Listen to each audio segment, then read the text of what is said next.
तो कैसे हैं आप लोग। एक कॉमन टॉपिक है, मैं कोशिश करता हूं कि हर उस कॉमन टॉपिक पर वीडियो बनाऊं जो बच्चों को सबसे ज़्यादा परेशान करती है और जो हर क्लासेस में यूज़ होती है, 9, 10, 11, 12 या उसके बाद भी जो कंपटीशन वगैरह होते हैं उनमें से एक रिएक्शन होती है एंडोथर्मिक रिएक्शन, एक रिएक्शन है एक्सोथर्मिक रिएक्शन। तो हालांकि थोड़ी थोड़ी चीज़ें पढ़ाई जाती हैं, बट मैं एक वीडियो आपके सामने पूरी लेकर आ रहा हूँ जिसमें आपको कंप्लीट डिटेल मिलेगी कि आप चाहे 9th का हो, 10th के हो, 11th के हो, 12th के हो, 13, 14, नीट, IIT, JEE जो भी तैयारी आप कर रहे हो, तो इतना अगर आप पढ़ लेंगे तो आपको आपके हर सवाल का जवाब यहाँ मिल जाएगा। तो आइए समझते हैं एंडोथर्मिक रिएक्शन क्या होती है। सबसे पहली चीज़ तो क्या होती है, वन बाय वन चीज़ों को क्लियर करते हुए चलेंगे। सबसे पहली चीज़ ये है कि what is the endo means. Endo means क्या होता है, एंटर। थर्मिक का मतलब क्या होता है, हीट।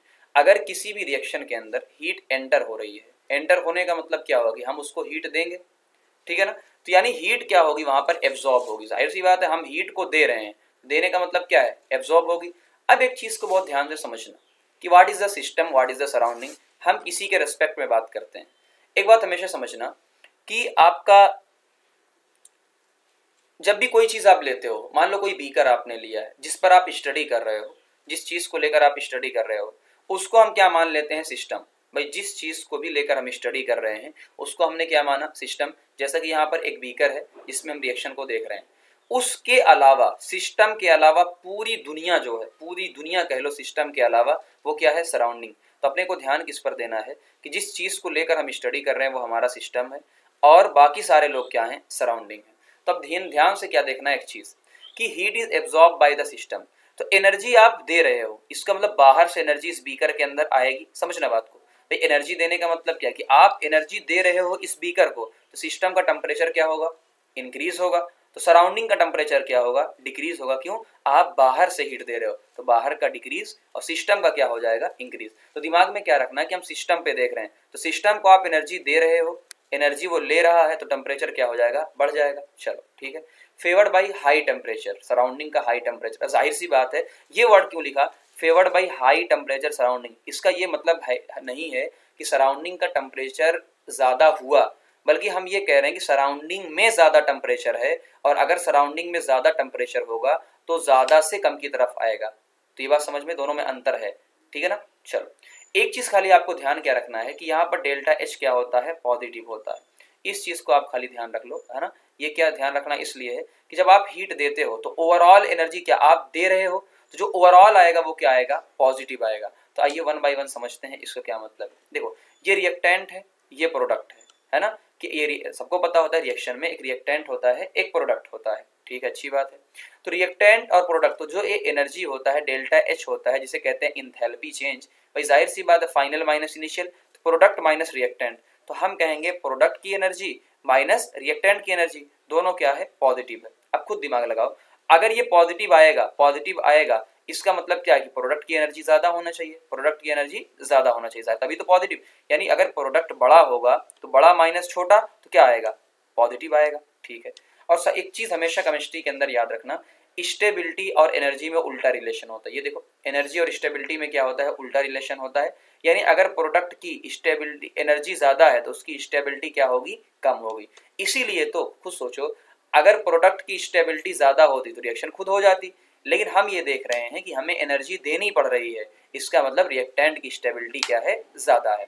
आइए इसको इससे भी समझ लेते हैं एक बार। इस ग्राफ में क्या दिया हुआ है, चलो ग्राफ में ये दिया हुआ है कि ये देखो, ये ग्राफ इधर स्टेट ऑफ द रिएक्शन, और ऊपर आपको इंथैल्पी यानी एनर्जी दी हुई है, कांस्टेंट प्रेशर और टेम्परेचर भी। टेम्परेचर भी आपका कांस्टेंट है और आपका प्रेशर भी क्या है, कांस्टेंट है। तो आइए समझते हैं क्या कह रहा है। ये जो रिएक्टेंट है इसकी एनर्जी क्या है, देखो नीचे की तरफ यहाँ बना हुआ है, यानी यहाँ पर है, तो रिएक्टेंट की एनर्जी क्या है, कम। यहाँ पर जाओगे तो प्रोडक्ट यहाँ पर दिया हुआ है, यानी उससे ऊपर है, यानी इसकी एनर्जी क्या है, ज्यादा है। तो इन्हीं दोनों का जो गैप है, प्रोडक्ट और रिएक्टेंट का जो गैप है, वही क्या है, डेल्टा एच कहलाता है, और ये यहाँ पर क्या होता है, पॉजिटिव होता है। इतनी बात सबको समझ में आ गई होगी। तो चलिए आगे बढ़ते हैं कि ये आपको समझ में आ गया कि क्या होगा, क्या है क्या नहीं। अब हमें क्या चीज का ध्यान देना है कि हम रिप्रेजेंट किस तरीके से कर सकते हैं, हमें इस चीज पे फोकस करना है कि हम इस रिएक्शन को किस तरीके से रिप्रेजेंट करते हैं। तो रिप्रेजेंटेशन सबसे ज्यादा इंपॉर्टेंट है, इस बात को समझना कि आपको ये समझ भी जाएंगे तो कोई मसला नहीं, लेकिन अगर रिप्रेजेंट नहीं करना आएगा आपको तो सब बेकार है। तो ये रिप्रेजेंटेशन का तरीका हम जान लेते हैं। देखो सबको पता है एक चीज़, ध्यान से मेरी बात जो कह रहा हूँ समझना, मैंने जितने भी तरीके पॉसिबल लिख दिया। ये ए और बी मिलकर क्या बना रहे हैं, सी और डी, सबको पता है ए और बी मिलकर सी और डी बना रहे हैं। प्लस प्लस प्लस यानी मैं हीट दे रहा हूँ, एक्स कैलोरी का मतलब क्या, तो कैलोरी किसकी यूनिट होती है, हीट की यूनिट होती है, सबको ऐसे ही रिएक्शन आपको दिया होगा। तो कैलोरी किसकी यूनिट होती है, हीट की होती है ना, जूल भी होती है बट अक्सर कैलोरी यूज किया जाता है। तो आप हीट देखो दे रहे हो, अगर हीट दे रहे हो, हीट दे रहे हो, इसका मतलब एंडोथर्मिक रिएक्शन। तो ये पहचान हो गई आपकी कि ऐसा कुछ आपको दिया होगा। अच्छा एक और बात बताओ, अगर इसी प्लस को मैं इस तरफ लेकर जाऊं तो क्या आएगा यहाँ पर, माइनस। तो अगर यहाँ पर माइनस है तो कंफ्यूज मत होना, अक्सर लोग क्या कंफ्यूज होते हैं, ऐसे याद करते हैं अगर रिएक्टेंट में हीट दी होगी तो एंडोथर्मिक, प्रोडक्ट में हीट दी होगी तो एक्सोथर्मिक। यहाँ आप गलत हो जाओगे। रीजन, यहाँ पर देखो माइनस दिया हुआ है, इस माइनस को जब यहाँ पर आप लेकर जाओगे इस तरफ तो क्या हो जाएगा, प्लस। तो आपको कंफ्यूज नहीं होना है। दूसरा, ए और बी, सी और डी दिया है, फिर आपको डायरेक्ट क्या दे दिया है, डेल्टा एच, डायरेक्ट दे दिया है आपको डेल्टा एच प्लस है। तो आप देख लेंगे ये एंडोथर्मिक का ये तीन तरीका। अच्छा कौन कौन सी रिएक्शन हो सकती है, डिसोसिएशन रिएक्शन मोस्टली। डिसोसिएशन का मतलब आप कोई चीज तोड़ रहे हो, जाहिर सी बात है तोड़ने में क्या लगेगी, एनर्जी लगेगी। फ्यूजन, फ्यूजन का मतलब क्या होता है, सॉलिड को कन्वर्ट करोगे आप इसके अंदर लिक्विड के अंदर, तब भी आपको एनर्जी देनी पड़ेगी।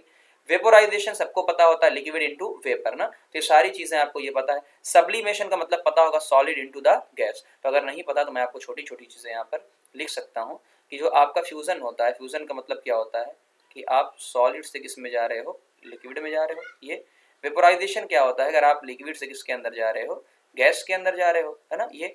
और अगर सब्लिमेशन का मतलब क्या होता है, सॉलिड से सीधे किसके अंदर जा रहे हो आप, गैस के अंदर, ये सब्लिमेशन होता है। नेफ्थलीन बॉल वगैरह, कैम्फर वगैरह होते हैं। फोटोसिंथेसिस सबको पता होता है कि यहाँ पर क्या होता है, फोटोसिंथेसिस में सनलाइट यूज होती है, क्या आपको ये पता है, तो फोटोसिंथेसिस एनर्जी तो यूज होती है, सनलाइट ना, ये सबको। तो आपको एंडोथर्मिक रिएक्शन समझ में आ गई होगी। तो एंडोथर्मिक रिएक्शन आपको ध्यान क्या रखना है कि एंडोथर्मिक का मतलब आप हीट दे रहे हो, हीट दे रहे हो तो कौन लेगा, सिस्टम लेगा, तो उसका टेम्परेचर बढ़ जाएगा। कहाँ से ले रहे हो तो आपको समझ में आ जाएगा, हम सराउंडिंग से ले रहे हैं तो कुछ देर के बाद उसका टेम्परेचर घटने लगेगा। ये तो आपका एंडोथर्मिक हो गया, ग्राफ भी आपने देख लिया। अब आइए एक्सोथर्मिक भी देख लेते हैं कि what is the exothermic reaction. तो एक्सो का मतलब क्या होता है, एग्जिट, यानी हीट रिलीज होगी। तो आइए फिगर से क्या समझते हैं कि ये सिस्टम है, सिस्टम बहुत ज्यादा हॉट है ना, हॉट, जाहिर सी बात, अगर सिस्टम हॉट है तो क्या होगा, यहाँ से रिलीज होगी एनर्जी, है ना। तो हम कहेंगे अगर यहाँ से एनर्जी रिलीज हो रही है, अगर यहाँ से एनर्जी क्या हो रही है, रिलीज हो रही है, तो आप देखोगे कि सिस्टम हीट दे रहा है, तो टेम्परेचर सिस्टम का क्या हो जाएगा, कम। और हीट कहाँ पर देगा, बाहर देगा, सराउंडिंग वो ले रहा है, तो टेम्परेचर उसका बढ़ जाएगा। तो आप ये कह सकते। दूसरा, तो heat is release by the system, ये अच्छी बात है, एग्जिट हो रही, रिलीज हो रही है, तो टेम्परेचर ऑफ सराउंडिंग इंक्रीज हो जाएगी। Favoured by low temperature surrounding, जाहिर सी बात है हाइयर टेम्परेचर किसका होगा, सिस्टम का, तभी तो एनर्जी रिलीज कर पाएगा। इसमें डेल्टा एच क्या होगा, नेगेटिव होगा। भाई एक याद कर लोगे तो दूसरा ऑटोमेटिक। अब वही सेम तरीका देखो कि डेल्टा एच क्या होता है, प्रोडक्ट माइनस रिएक्टेंट। अगर प्रोडक्ट माइनस रिएक्टेंट निगेटिव हो रहा है, इसका मतलब क्या होगा कि रिएक्टेंट की एनर्जी ज्यादा है, तभी तो माइनस आ रहा है। और इसका उल्टा कर दो, स्टेबिलिटी प्रोडक्ट की होगी। अब एक बात खुद समझो, केमिस्ट्री के अंदर एक चीज पढ़ाई जाती है कि जब भी कोई प्रोडक्ट बनता है वो कब बनता है, जब वो ज्यादा स्टेबल होता है। तो अगर स्टेबल प्रोडक्ट खुद बन रहा है, इसका मतलब क्या होगा कि वो एनर्जी को रिलीज करेगा, उसकी एनर्जी क्या होती, कम। जैसा कि यहाँ पर आप देख सकते हो कि रिएक्टेंट की एनर्जी क्या है, ज्यादा, प्रोडक्ट की एनर्जी क्या है, कम। लेकिन दोनों का जो आपका गैप आएगा वो क्या आएगा, डेल्टा एच आएगा, और ये क्या आएगा, निगेटिव आएगा। ये बात आपको समझ में आ गई होगी, है ना। चलो रिप्रेजेंटेशन करने का तरीका देख लेते हैं, इसमें भी रिप्रेजेंट कैसे हम लोग करेंगे। तो रिप्रेजेंटेशन करने का तरीका भी आपको पता होना चाहिए, ताकि आपको ये पता हो कि भाई एंडोथर्मिक आपने पढ़ लिया, अब एक्सोथर्मिक आप पढ़ रहे हैं, तो इसके रिप्रेजेंटेशन का सिंपल तरीका सेम वैसे ही होता है जिसे हम पिछला हमने देखा था, सेम। तो आपको फिर आज के बाद कोई कंफ्यूजन नहीं रहेगी, हर तरीके से क्या क्या क्या लेना है। आइए समझते हैं क्या दिया हो। देखो आपको a प्लस बी दिया हुआ सी यहाँ पर पूरा, तो यहाँ पर मैंने क्या दिया भाई, प्लस। यहाँ पर क्या लिखा हुआ है, प्लस। तो इस बार देखो प्लस कहाँ पर लिखा हुआ है, रिएक्टेंट के अंदर, प्रोडक्ट के अंदर लिखा हुआ है, यानी एनर्जी वो रिलीज कर रहा है। अगर इसी प्लस को इधर लेकर जाओगे तो क्या हो जाएगा, माइनस। और तीसरा तरीका क्या है कि यहाँ पर खुद वो देगा। तो आपको कंफ्यूज नहीं होना है, आपको ध्यान देना है। एग्जाम्पल क्या, कंबशन रिएक्शन। क्या कंबशन सबको पता होता है, क्लास 6-7 से आप पढ़ते हैं कि आप कंबशन क्या होता है कि आपको क्या हीट दे रहे हैं, carbon plus O2 CO2 heat आप जलाते हैं किसी भी चीज को, ये है। न्यूट्रलाइजेशन रिएक्शन क्या होता है, आपको ये भी पता होगा, न्यूट्रलाइजेशन का मतलब क्या होता है, एसिड प्लस बेस, है ना, ये सबको पता होगा। यहाँ पर भी निकलती है एनर्जी, तो एसिड प्लस बेस, है ना। जब भी एसिड और बेस होते हैं, न्यूट्रल होते हैं, तो यहाँ पर क्या होता है, साल्ट और वाटर बनता है। तो साल्ट बनता है प्लस वाटर, और एनर्जी क्या होती है, रिलीज। प्लस क्या होती है, हीट, या सिंबल हीट का है, हीट रिलीज होती है, कंबशन रिएक्शन, ये सारी चीज़ें हो गई। अगली चीज़ क्या आपको ध्यान देखना, सबको पता होता है रिस्पायरेशन रिएक्शन। क्या रिस्पायरेशन आपको पता है कि जब आप खाना खाते हो तो O2 लेते हो, अगर आप O2 लेते हो तो ये O2 क्या करता है, खाने को ब्रेक डाउन करता है, उसी से हमें एनर्जी मिलती है और एनर्जी मिलने हमें ATP के फॉर्म में मिलती है, सबको पता होगा। एग्जाम्पल ध्यान रखना, फॉर्मेशन रिएक्शन एंडो भी हो सकती है, एक्सो। जनरली क्या होती है, एक्सोथर्मिक रिएक्शन होती है, लेकिन कुछ एक्सेप्शन है। जैसे एग्जाम्पल, कार्बन प्लस सॉलिड, ये सल्फर है, CH2 बनता है।